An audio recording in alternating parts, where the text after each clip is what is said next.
আসসালামু আলাইকুম বন্ধুরা, কেমন আছেন? নিশ্চয়ই ভালো আছেন।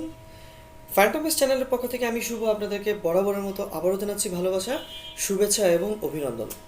আজকে যারা আমার এই টিউটোরিয়ালটা দেখতে বসেছেন বা টিউটোরিয়াল দেখার চেষ্টা করছেন, তাদেরকে আমি এতটুকু বলতে চাই, যারা মাইক্রোসফট পাওয়ার পয়েন্ট শিখতে চান, জানতে চান, মাইক্রোসফট পাওয়ার পয়েন্টকে যারা নিজের ভেতরে ধারণ করতে চান, প্লিজ আপনারা এই টিউটোরিয়ালটা দেখার চেষ্টা করবেন। আমি এখানে চেষ্টা করছি বেসিক লেভেলটাকে খুব শর্টলি আপনাদের মাঝে তুলে ধরার জন্য। আমি এর আগেও মাইক্রোসফট পয়েন্টের বেসিক লেভেলের দু একটা ভিডিও দিয়েছি, A to Z টিউটোরিয়াল আর মাইক্রোসফট পাওয়ার পয়েন্টের বেসিক সিস্টেম আমি দিয়েছি। আপনারা চাইলে প্রিভিয়াস টিউটোরিয়ালটা দেখে আসতে পারেন, তাহলে হয়তো বা আপনারা মাইক্রোসফট পাওয়ার পয়েন্টের একটা ধারণা হয়তো বা পাবেন। আমি আজকে চেষ্টা করব সেই ভাইয়াদের জন্য, সেই আপুদের জন্য, আমার সেই ফ্রেন্ডসদের জন্য, কলিগদের জন্য, যারা মাইক্রোসফট পাওয়ার পয়েন্টকে মাত্র শুরু করতে চাচ্ছেন, যারা শিখতে চাচ্ছেন, শেখার জন্য খুব আগ্রহ প্রকাশ করছেন। প্লিজ দয়া করে স্কিপ করবেন না, টেনে টেনে দেখবেন না। আমি আপনাদেরকে আজকে এই যে ড্যাশবোর্ডটা সামনে দেখতে পাচ্ছেন, এই প্রত্যেকটা মেনু বার সম্পর্কে আপনাদের কাছে আমি আজকে পরিচয় করে দেওয়ার চেষ্টা করব, যে what is Microsoft power point, এবং মাইক্রোসফট পাওয়ার পয়েন্টের উপর যদি কোনো ভীতি থেকে থাকে তাহলে আজকে এটা ভুলে যান। Let's begin with me. Okay, let's start. আপনারা দেখতে পাচ্ছেন আমি এখানে মাইক্রোসফট পাওয়ার পয়েন্টের একটা শিট ওপেন করেছি। আপনাদের বোঝার সুবিধার জন্য আমি এটা কেটে দিচ্ছি, এটাও কেটে দিব, একটা শিট রাখবো, তারপর আমি বোঝানোর চেষ্টা করবো। ফাইন, এখানে দেখতে পাচ্ছেন একটা নতুন শিট আমি ওপেন করেছি, তাই না? বাট কিছু লেখা আছে, এই লেখাটাকে আমি কাটতে চাইলে আমি এখানে কন্ট্রোলে চলে যাব, গিয়ে জাস্ট এখানে নিউতে ক্লিক করে দেখুন সম্পূর্ণ নতুন একটা ব্ল্যাঙ্ক প্রেজেন্টেশন ক্রিয়েট হয়ে গেল। এখান থেকে হচ্ছে আমার মাইক্রোসফট পাওয়ার পয়েন্টের কাজ শুরু। প্রথমে দেখতে পাচ্ছেন টাইটেল এবং পরে আছে সাবটাইটেল। প্রত্যেকটা পাওয়ার পয়েন্ট প্রেজেন্টেশনের টাইটেল থাকে এবং সাবটাইটেল থাকবে। টাইটেল মানে হচ্ছে হেডিং।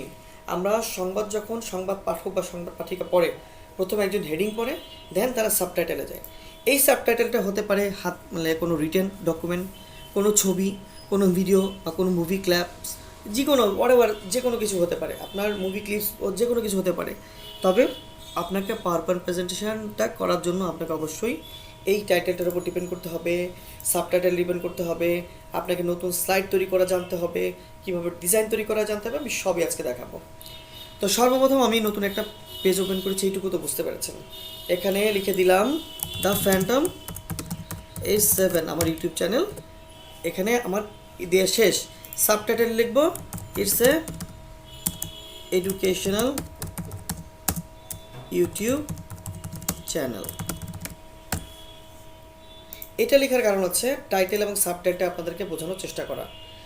তো বেসিক্যালি এইটুকু তো বুঝতে পারছেন একদম। যারা কেউ কিছু জানেন না তারা অন্তত এখানে গিয়ে কিছু লেখালেখি করে শুরু করবেন। লেখালেখি তো হয়ে গেল, এখন আমি লেখাটাকে কালার করবো কীভাবে, পেজটাকে কালার করবো কীভাবে। এই যে চলে যাব আমি হোম মেনুতে, গিয়ে দেখবেন এখানে আমার ফন্ট চেঞ্জ করার, বাকি সব ওয়ার্ড এক্সেলের মতোই।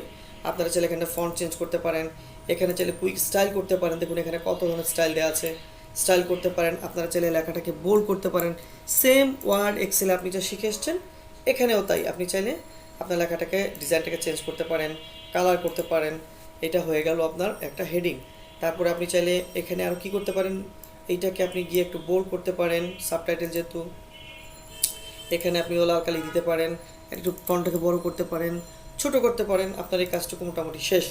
তাহলে এখানে কি করলাম, আমি লেখালেখির কাজটা করলাম অ্যাজ লাইক ওয়ার্ড এক্সেলের মতো। যারা ওয়ার্ড এক্সেল দেখে এসেছেন তাদের জন্য এখানে টাইপিং করা বা টাইপিংটাকে আপনার রিচেঞ্জ করা, বা আপনার এটাকে কি বলে, এটাকে যেটা বলা হয় যে আসলে এটাকে রিপেয়ার করা, অথবা আপনি যাই কিছু বলুন না কেন সেটা আপনার জন্য ইজি হয়ে যাবে।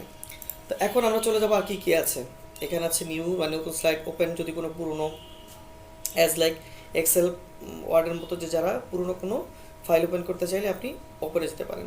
এরপরে সেভ অ্যাজ। প্রথমবার সেভ করার জন্য বারবার আমি বলেছি সেভ অ্যাজ করতে হবে। প্রত্যেকবার আপনি কন্ট্রোল স্টেপে সেভ করতে পারেন। আমি এটাকে আপাতত ডেস্কটপে সেভ অ্যাজ করে দিলাম। তো এইটুকু তো মোটামুটি বুঝতে পেরেছি, তাই না? এরপরে চলে যাব, যেহেতু একটু শর্ট ভিডিও করবো তাই আমি বেশি দেরি করবো না। তো এখান থেকে আপনি বোল্ড করলেন, লেখাটাকে বোল্ড করতে পারেন বা বোল্ড ছাড়তে পারেন।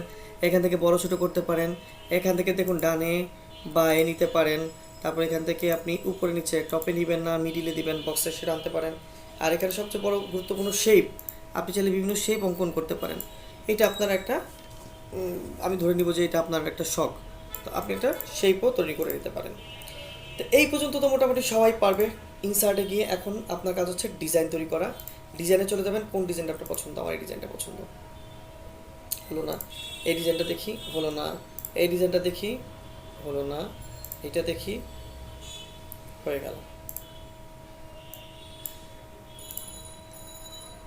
হলো না মানে হচ্ছে আমার যে ডিজাইনটা পছন্দ হলো আমি সেই ডিজাইনটাই চুজ করলাম, না এলস, আর কিচ্ছু না। আমি যে কোনো একটা ডিজাইন চুজ করতে হবে, এটা চুজ করলাম, হতে পারে। এখন এই লেখাটাকে আমি মাঝ বরাবর আনবো, ঠিক ইনসার্টে চলে যাব, সরি হোমে চলে যাব, এখান থেকে গিয়ে মাঝ বরাবর নিয়ে আসবো। দেখুন, তাহলে একটা স্লাইড কিন্তু বিগিনার লেভেলটা তৈরি করে ফেললো।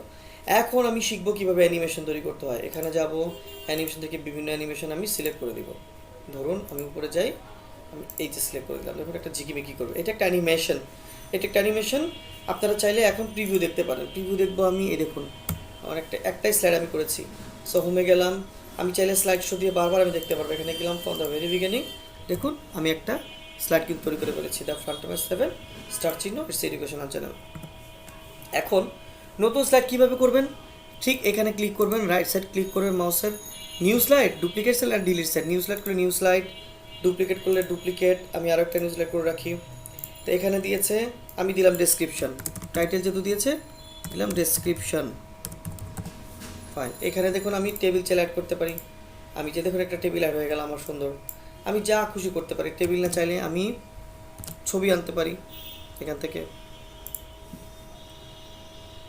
যে কোনো একটা কিছু আমি আনতে পারি।